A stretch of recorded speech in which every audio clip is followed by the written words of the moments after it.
This is the Campsnap CS8, a retro-inspired digital camera that replicates the look of Super 8 cameras from the 60s and 70s. From the sensor to the built-in filters to the physical look and feel of the camera, it attempts to embody vintage Super 8 aesthetic, but how well does it achieve it? Well, we'll get to that in a second. First, let's quickly talk about who this camera is for. Well, anyone, that's the beauty. With the original Campsnap, you could easily hand it to a beginner photographer or child, or hand it to a professional photographer and have fun with it. I do photography full-time, both for my 9-to-5 job, as well as shooting film for the channel here and for my own personal photography, and I still find a use case for the workflow of a Campsnap. And I sort of think the same with the CS8, only for video, which for many people is a much more intimidating workflow. Being able to just point and shoot with vintage pre-baked filters to get a taste of that Super 8 aesthetic is really amazingly accessible with this. However, before we get too in the weeds with it, let's talk about the exterior of the camera and some of the features so we're both on the same page. The camera is built in a similar style as many other Super 8 cameras of the 60s and 70s. Essentially a large rectangle with a grip on the bottom, trigger that you hold to record, the lens out front, and the viewfinder in the back. On the left side of the camera, you have 3 different toggle wheels, and then a window to see how much memory is left on the 4GB memory card. The top toggle wheel changes between filters. There is standard, vintage 1,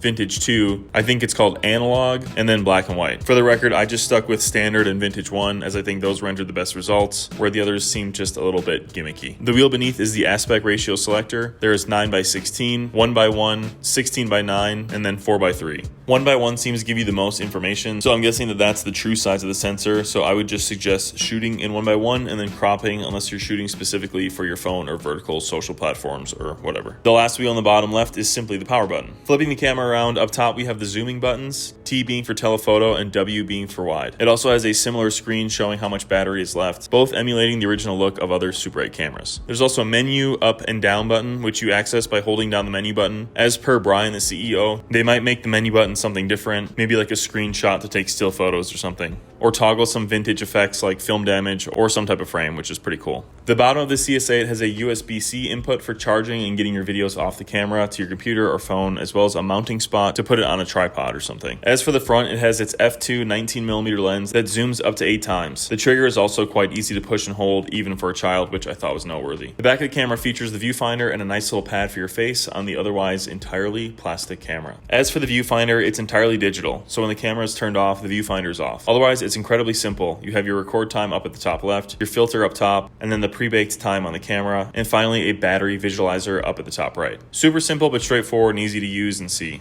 Also, before we get too far in the video, I want to make sure to mention that this video is not technically sponsored, but Campsnap did send me the video for free to test out and shoot a video for you guys. They also were nice enough to send me a code to hook you guys up with a discount code, which I do receive some kickback from, which greatly helps support the channel to keep bringing free content for you guys. The code can be found in the description and the pinned comment, so check it out there. But ultimately, everyone wants to know, how does it look? How does it feel? How does it actually shoot? Does it actually stack up to Super 8? Does it actually look like it? And is it worth the price point? Well, I threw together a little nostalgic focused edit to show you what the vibes are like and to show you firsthand what the camera and image quality looks like.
All right, now that I spent some time with the camera and you've checked it out, I have some general tips for using the camera that I thought was applicable. First, I would recommend to shoot it at 1x1 unless shooting specifically for vertical content. Like I said, 1x1 seems to give the highest quality results, and overall it just looks the best in my opinion. Number two, I would avoid the crazy dirty style filter. I don't know, it's just too much, and all the other filters just give a much more genuine look versus the overly crowded look of all the hairs and scratches and stuff. Third is shoot during the day or in places with lots of light. Yes, the sensor is quite basic on the camera, and because of that, it doesn't love super low light or dynamic situations, meaning it's going to struggle in the dark or inside or during really epic locations during a sunrise. The sensor is simply not able to handle bright highlights and dark shadows. And last, I would recommend editing the footage just a touch if you can. I've noticed with both the Campsnap products that even just teensy bit of editing work on your phone or computer, altering the highlights and colors just a little bit, can add a huge difference to the final product. So what's the verdict on the CS8?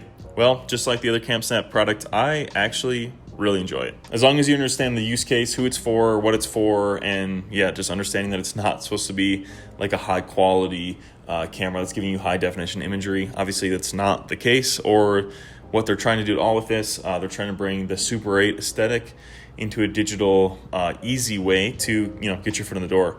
With normal Super 8 cameras, it can be super expensive. You have the camera itself, which is $200-300 sometimes. The film, which can be $60 to $70, and then processing it, which can be like up to $100 for only 2 to 3 minutes of film.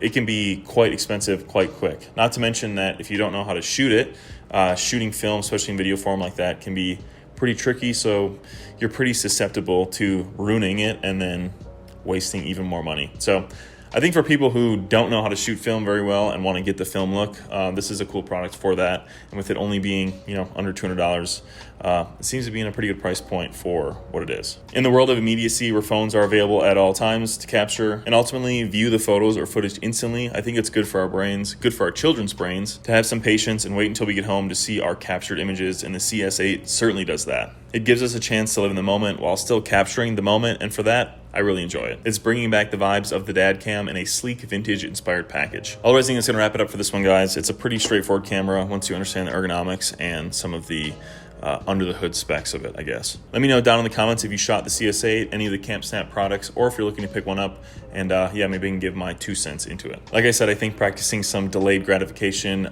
can be good for us, and the Campsnap products are definitely a testament to that. Otherwise, hopefully this video brought you some value. Hopefully it convinced you or not convinced you to check out the CS8, as ultimately that was the whole point of the video, is show you guys some imagery of it and show you at firsthand how it works and how to use it, etc. Otherwise, I'll wrap it up. Thank you guys so much for watching. Till the next one, guys, stay safe, stay shooting. Adios.